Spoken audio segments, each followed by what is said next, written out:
Hello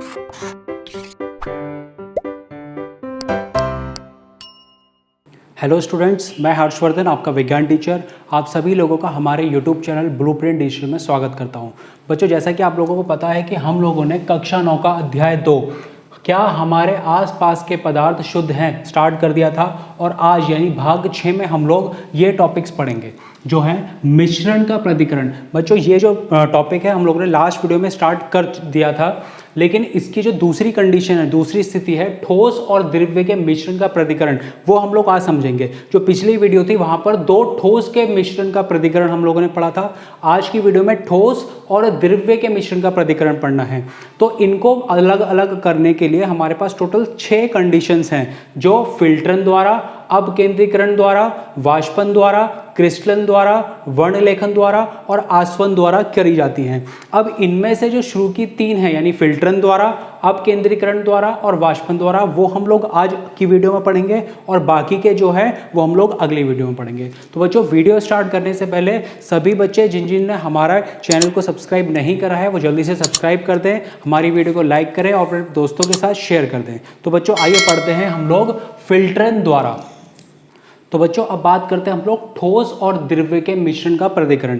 पहले जो स्थिति थी उसमें दोनों के दोनों ठोस थे, यहाँ पर एक ठोस है और दूसरा द्रव्य, और यहाँ पर जो पहली स्थिति आती है इनको प्रतिकरण करने के लिए वो है फिल्टरन द्वारा।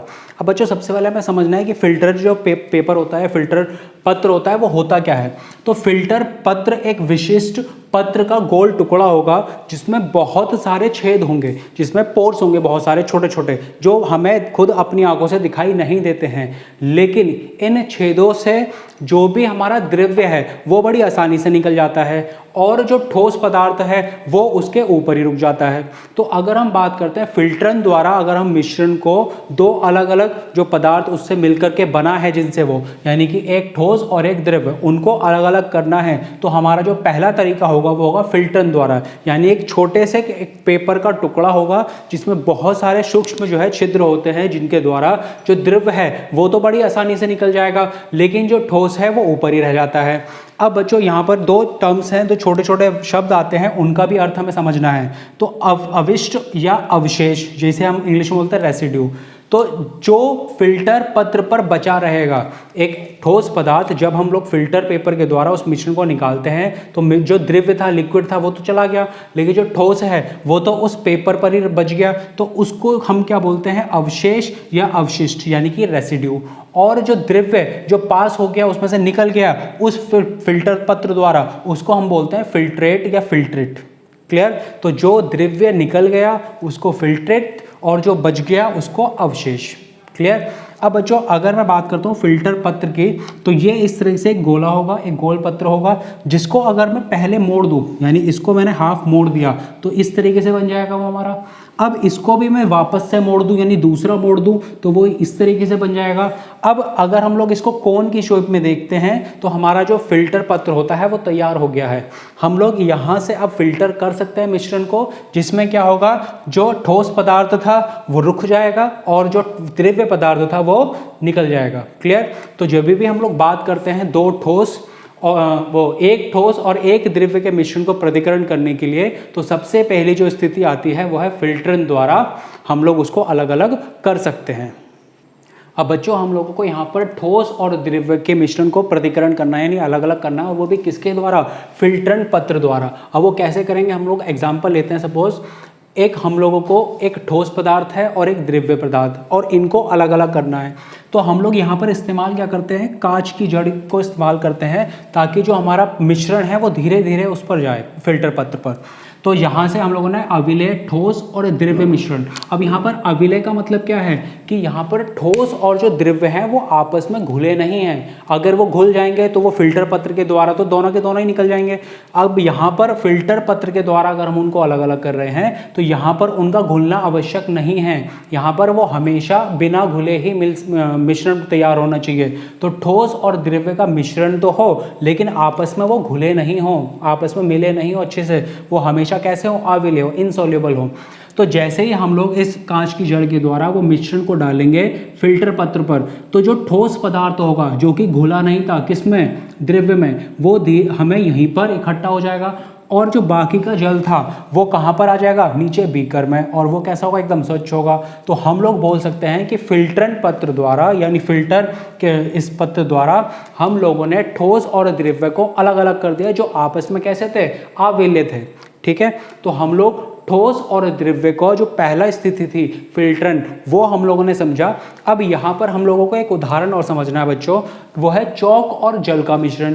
तो जब भी हम लोग चौक और जल के मिश्रण की बात करेंगे तो आपस में मिलते नहीं हैं, चौक और जल के जो होंगे कण वो आपस में मिलेंगे नहीं। अब थोड़ी देर के लिए उसको हम रख देते हैं तो वो अस्थिति में आ जाता है, यानी कि वो नीचे तलों पर बैठ जाता है। तो हम लोगों ने इसको ही क्या बोला था, अविलय ठोस और द्रव्य का मिश्रण। अब जब हम लोग इसके मिश्रण को यहाँ से डालेंगे इस कांच की जड़ द्वारा, तो धीरे धीरे जो चौक होगी वो यहाँ पर इकट्ठा हो जाएगी और जो बाकी का जल होगा वो धीरे धीरे आकर के इस बीकर में इकट्ठा हो जाएगा। तो इस तरीके से हम लोगों ने चौक और जल के जो मिश्रण था उसका पृथक्करण कर दिया, उनको अलग अलग कर दिया, किसके द्वारा, फिल्टरन पत्र द्वारा यानी फिल्ट्रेशन द्वारा। अब सीधी सीधी बात करते हैं हम लोग, तो फिल्टर पत्र के उपयोग द्वारा द्रव्य से अविलय ठोसों को अलग करने का प्रक्रम फिल्टर कहलाता है। ठीक है, तो हम लोगों ने दो पदार्थ चौक और जल जो आपस में घुले हुए नहीं थे उनके मिश्रण को अलग कर दिया, किसके द्वारा, फिल्टरन द्वारा। अब बच्चों यहाँ पर हम लोग एक उदाहरण और लेते हैं, रेत और जल का मिश्रण। अगर यहाँ पर भी हम बात करते हैं तो दोनों के दोनों कैसे हैं, अविलय हैं, यानी कि आपस में घुले मिले नहीं हैं। तो जैसे ही हम लोग इस फिल्टर पेपर के द्वारा इसको पास करेंगे तो जो रेत है वो यहाँ पर इकट्ठा हो जाएगा और जो बाकी का जल है वो हमें इस बीकर में मिल जाएगा। अब बच्चों ये तो थे हमारे फिल्टर पेपर के द्वारा, लेकिन आप लोगों ने देखा होगा कि हमारे घरों में भी ऐसे बहुत सारे फिल्टर होते हैं जिनको हम लोग इस्तेमाल करके बहुत सारे ठोस और द्रव्य के मिश्रण को अलग अलग कर सकते हैं। जैसे कि हम लोग जब चाय बनाते हैं तो उस चाय में जल भी है, शक्कर भी है और अदरक भी डाला हम लोगों ने, चाय की पत्तियां भी डाली। अब जब वो चाय बनकर तैयार होती है तो हम लोग उसको छन्नी से छानते हैं। अब जैसे ही हम लोगों ने उस छन्नी से छाना तो जो ऊपर ठोस पदार्थ था वो इकट्ठा हो जाता है, पत्तियां हो गई, अदरक हो गया, और बाकी की जो चाय है, जो द्रव्य था, वो हमें अलग से मिल जाता है। तो इस तरीके से ज़रूरी नहीं है कि हम लोग ठोस और द्रव्य को केवल और केवल फिल्टर द्वारा ही कर सकते हैं, जो एक फिल्टर पत्र द्वारा, लेकिन हम लोग जो अपने घरों में होने वाली इस्तेमाल वाली चीज़ें हैं उनके द्वारा भी हम लोग उसको अलग अलग कर सकते हैं। तो बच्चों अब हम लोग बात करते हैं जो हमारे घरों में पानी आता है वो किन किन चरणबद्ध तरीकों से साफ़ होता है और किस तरीके से जो गंदा पानी जो नदियों में, झीलों में रहता है वो हमारे घरों तक आते आते कैसे शुद्ध होता है। तो हम लोग समझते हैं नगर में पेयजल की आपूर्ति या फिर supply of drinking water in city. अब देखो जो भी बच्चों हमारे घरों में पानी आता है वो कहीं ना कहीं से किसी नदी अथवा झील से आ रहा होगा। तो सपोज़ वो नदी है, उस एक पाइप के द्वारा हम लोगों ने पहले वो पंपन स्टेशन तक लेकर आए और उस पंपन स्टेशन के द्वारा वो पहले एक टैंक में जाता है जिसको बोलते हैं अवसाधन टैंक यानी कि सेडिमेशन टैंक। अब बच्चों इस टैंक में होगा क्या, जैसे ही वो पूरा का पूरा पानी इस टैंक में आता है तो जितने भी छोटे छोटे कण हैं वो तो ऊपर रहे, लेकिन जो थोड़े कण जो है बड़े हैं और थोड़े भारी हैं वो क्या होगा, थोड़ी देर के बाद इस नीचे तल पर जमा हो जाएंगे। अब ऊपर का जो पानी है वो साफ है और बाकी के नीचे जो कण थे, जो बेकार थे, जो हमें पीने योग्य नहीं थे, वो धीरे धीरे करके नीचे बैठ गए। तो यहाँ पर अवसाधन टैंक में क्या हुआ कि जो भी भारी पदार्थ के कण थे वो नीचे आ गए और ऊपर जो है हमारे पास थोड़ा पानी साफ मिल गया। अब यहाँ से वो दूसरे टैंक में जाता है जिसका नाम है भारण टैंक यानी कि लोडिंग टैंक। अब इसमें क्या होता है, हम लोग क्या मिला देते हैं यहाँ पर फिटगिरी यानी कि एलम। अब इससे क्या होता है कि जो यहाँ पर इस वाले टैंक में कुछ कण ऐसे थे जो हल्के थे, वो थे तो ऐसे जो पीने के योग्य नहीं थे, लेकिन उनमें क्या था, उनके कण हल्के होने के कारण वो नीचे तलों तक जा ही नहीं पाए और अभी भी पानी में ही घोले रहे। अब जैसे ही वो भारण टैंक में आते हैं हम लोगों ने उसमें क्या मिला दिया, फिटगिरी। अब फिटगिरी मिलने के कारण क्या हुआ, वो कण जो है धीरे धीरे करके मिल गए किसके साथ, फिटगिरी के कणों के साथ, और वो पूरे के पूरे जो अशुद्धियाँ थी अब वो धीरे धीरे फिटगिरी के कणों के साथ मिलने के कारण वो धीरे धीरे नीचे वापस कहाँ आ जाएंगे, नीचे तलों पर आ जाएंगे। वो इसलिए क्योंकि फिटगिरी मिलने के बाद उनके कण भारी हो गए।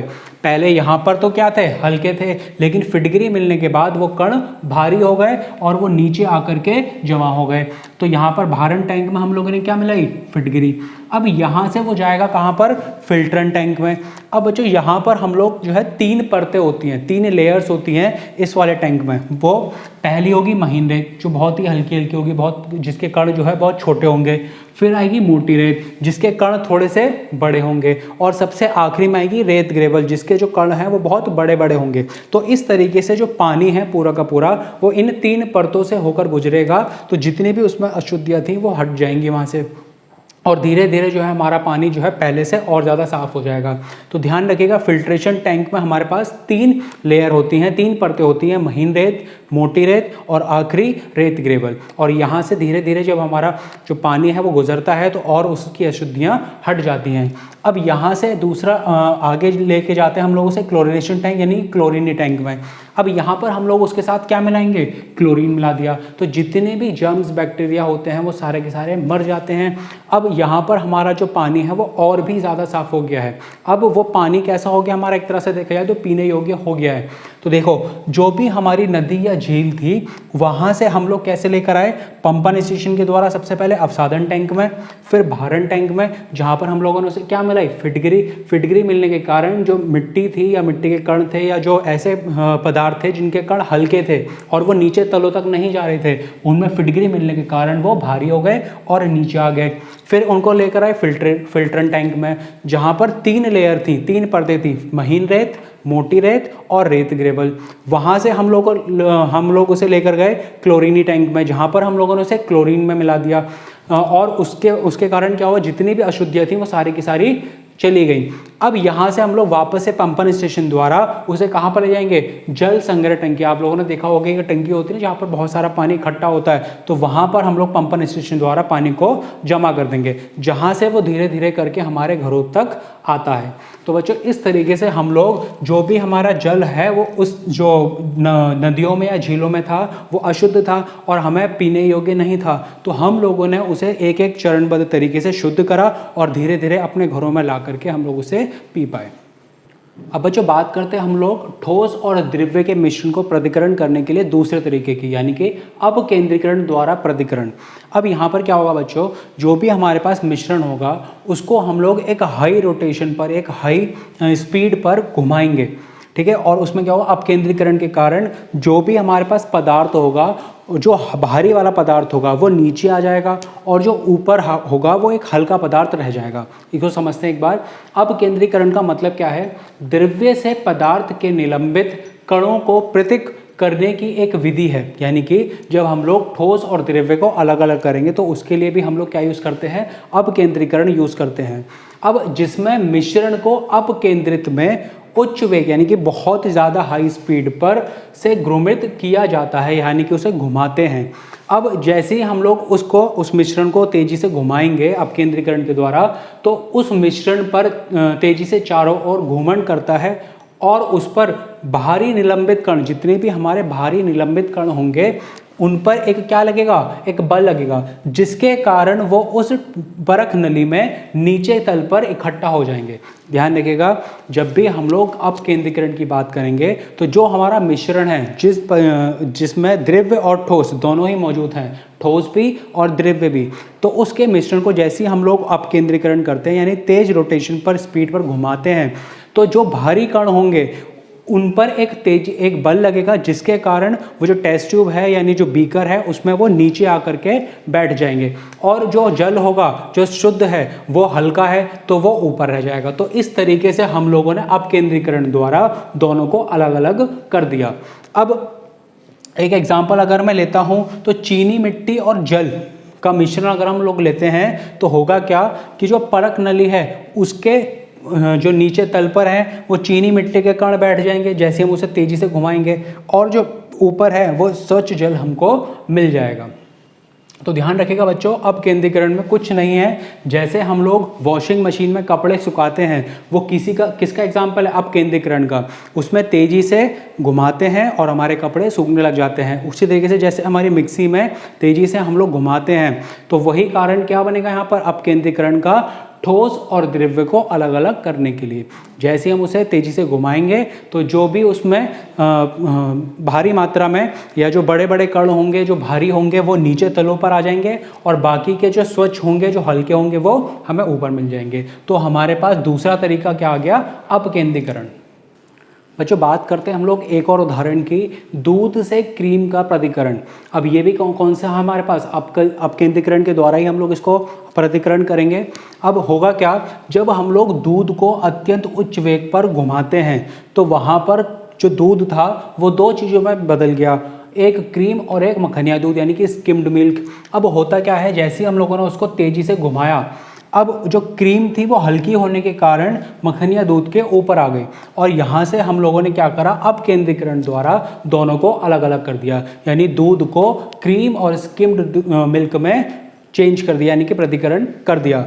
अब बच्चों यहाँ पर जो सबसे इंपॉर्टेंट चीज़ है वो ये है कि अभी तक हम लोगों ने दो स्थिति हम लोगों ने पढ़ ली, दो टाइप हम लोगों ने पढ़ ली, एक तो फिल्टरन और दूसरा था अपकेंद्रीकरण। इन दोनों के द्वारा हम लोगों ने ठोस और द्रव्य को अलग अलग कर दिया। लेकिन यहाँ पर जो इम्पोर्टेंट चीज़ है वो ये है कि फिल्टरन और अपकेंद्रीकरण विधियों में हम लोग सिर्फ अविलीय ठोस पदार्थ को ही अलग कर सकते हैं, यानी कि जो मिश्रण था वो दो चीज़ों से बना था, एक ठोस और द्रव्य। अगर ये दोनों आपस में अच्छे से घुल गए तब तो हम लोग इनको इससे नहीं कर सकते हैं। तभी हम लोग यहाँ पर फिल्टरन और अपकेंद्रीकरण यूज कर पाएंगे इन विधियों को, जब अविलीय ठोस होंगे, यानी कि दोनों के दोनों पदार्थ ठोस और द्रव्य आपस में घुले हुए नहीं हो, तभी हम लोग फिल्टरन और अपकेंद्रीकरण विधियों द्वारा इनको अलग अलग कर सकते हैं।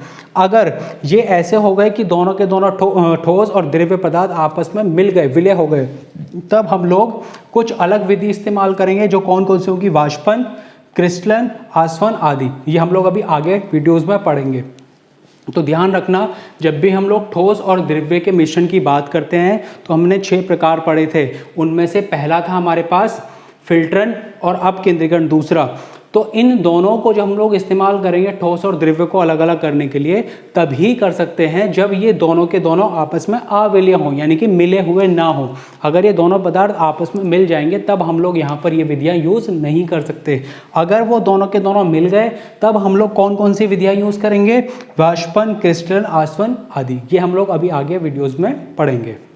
अब बच्चों जो तीसरी विधि आती है वह वाष्पन द्वारा पृथक्करण, यानी कि हम लोग ठोस और द्रव्य के मिश्रण का पृथक्करण किसके द्वारा भी कर सकते हैं, वाष्पन द्वारा। तो सबसे पहले अब हमें यहाँ पे यह समझना कि वाष्पन होता क्या है। तो देखो बच्चों, द्रव्य का वाष्पों या गैसों में परिवर्तित करना वाष्पन कहलाता है। यानी किसी भी एक लिक्विड को जब मैं गैस में बदल दूंगा, यानी किसी एक द्रव्य को वाष्प यानी गैस में बदल दूंगा, तो वही क्या कहलाता है, वाष्पन, यानी कि इवेपोरेशन।